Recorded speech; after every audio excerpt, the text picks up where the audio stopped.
Lijep pozdrav za sve pratioce kanala Proizvodnja voća i povrća ma gdje bili. Puno nam znači što nam se javljate iz jako puno država. Za danas smo pripremili novi video, a u njemu ćemo pričati o razmnožavanju vinove loze.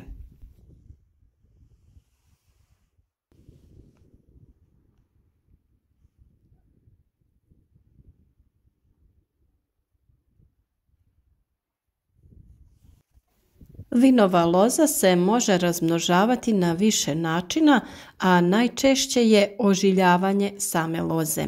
To je vrlo jednostavan postupak koji možemo uraditi tako što lozu koja je već izrasla potrpamo zemljom i ostavimo je da pusti žile.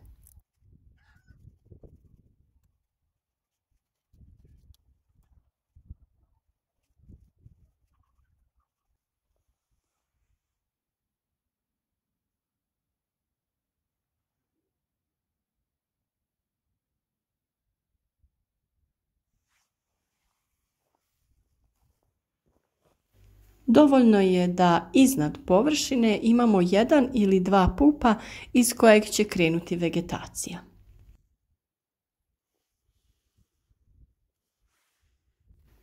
Ožiljavanje je moguće uraditi i pomoću reznica. Često se desi da negdje probamo jako ukusno grožđe pa poželimo da ga imamo u svom voćnjaku. Dovoljno je da u fazi mirovanja biljke uzmete reznicu sa nekoliko pupova i od nje možete dobiti potpuno isto grožđe. To možete uraditi i zimi te sačuvati reznice do toplih dana. Lozu možete sačuvati na temperaturi oko 5 stepeni. Loza se odreže na duže komade i pospremi u hladnjak ili se ostavi na lozi.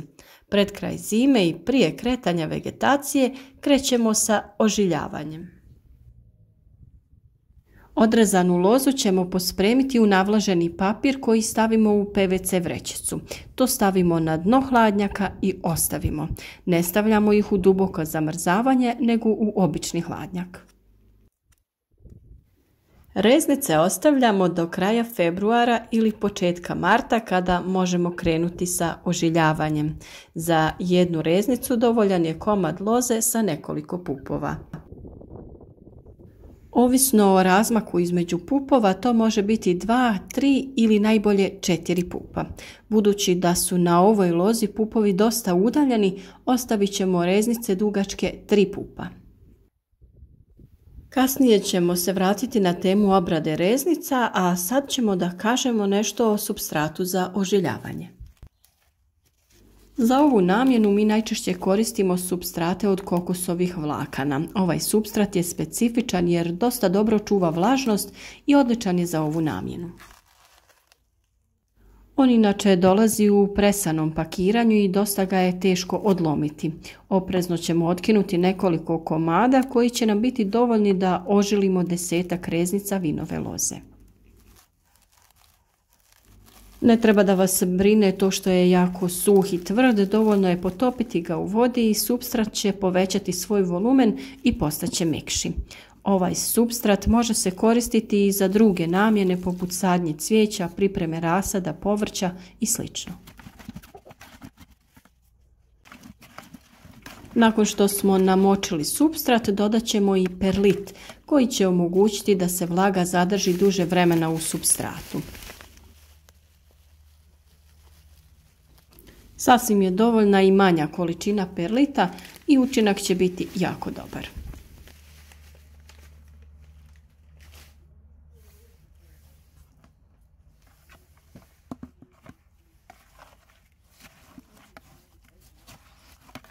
Promiješat ćemo perlit u supstrat i pripremiti ga za dodavanje reznica. Ono na što ćemo pripaziti je da sav supstrat bude dobro navlažen.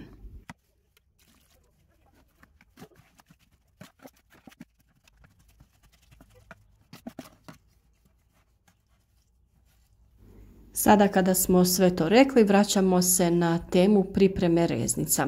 Reznice su komadi vinove loze ili neke druge biljke koje na sebi imaju pup iz kojeg će biljka nastaviti rasti.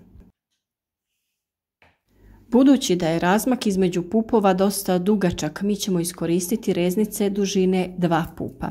Pripaziti ćemo na smjer rasta biljke jer ne smijemo okrenuti reznicu naopako.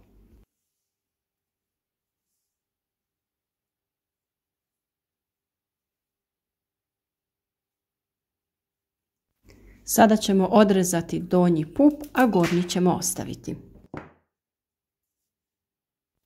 Donji rez možemo odraditi u obliku slova V, a gornji ćemo osjeći ravno na visini 1 cm iznad gornjeg pupa. Kada smo odrezali reznicu, zaparati ćemo kožu da otvorimo veću površinu na kojoj bi se mogao razviti korijen. Možemo jednostavno postrugati koru ili zarezati oštricom. A nakon što to napravimo, reznice stavljamo u vodu.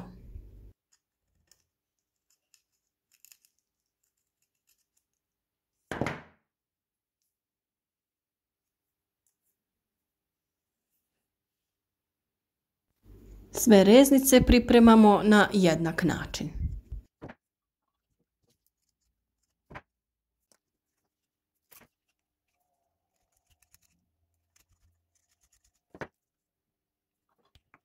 Sljedeći, ali jako bitan korak je zatvaranje gornjeg reza koji ćemo zatvoriti voćarskim voskom ili običnim voskom od svijeće.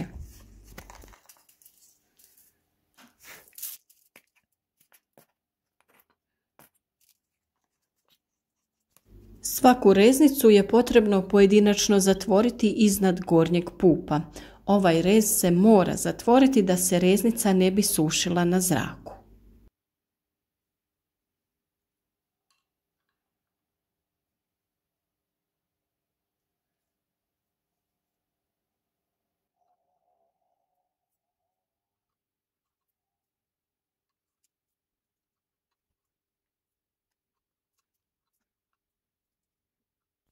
Nakon što smo nanijeli vosak na sve reznice, ostavit ćemo ih uronjene u vodi dok se vosak na gornjem rezu ne osuši.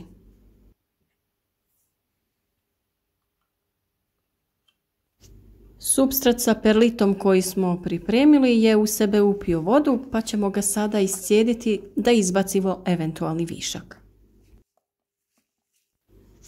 Reznice možemo saditi vertikalno i horizontalno. Mi smo se odlučili posaditi u aluminijsku zdjelu na način da položimo reznice.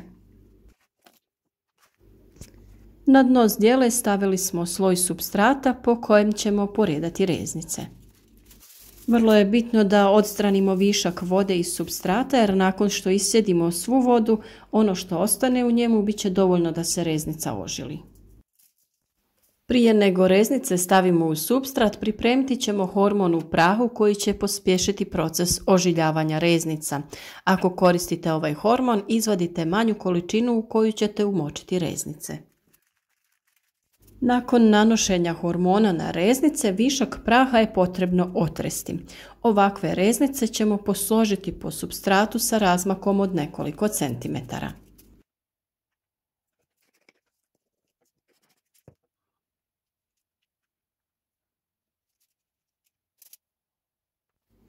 Ukoliko nemamo hormon za ožiljavanje, može se koristiti nekoliko grančica vrbe sa reznicama, pri čemu vrba otpušta hormon koji prelazi na same reznice.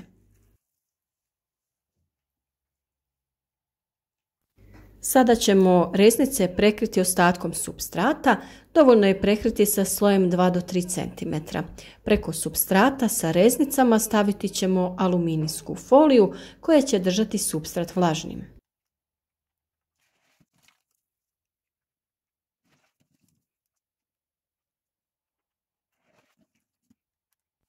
Reznice ćemo čuvati na sobnoj temperaturi od oko 20 do 25 stepeni.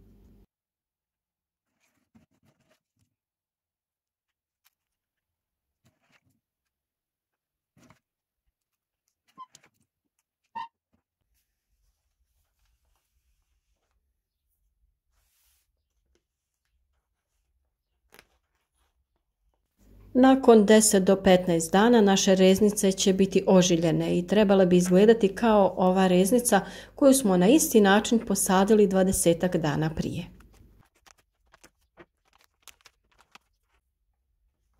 Ove reznice će do proljeća biti spremne za sadnju u zemlju i za daljnji rast stabljike.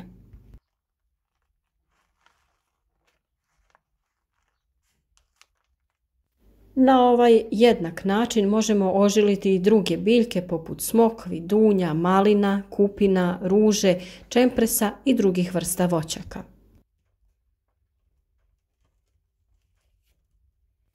Često se reznice ožile i vegetacija krene, odnosno loza počne rasti, ali je opasno odmah ih posaditi u zemlju. Za ove sadnice potrebna je njega koja će joj pomoći da se razvije za vrijeme ljeta.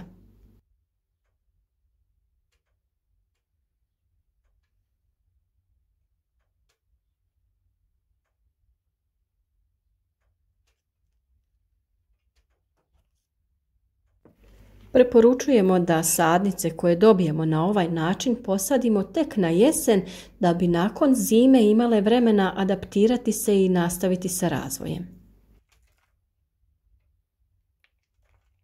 Iz tog razloga ovu sadnicu ćemo presaditi u veću saksiju.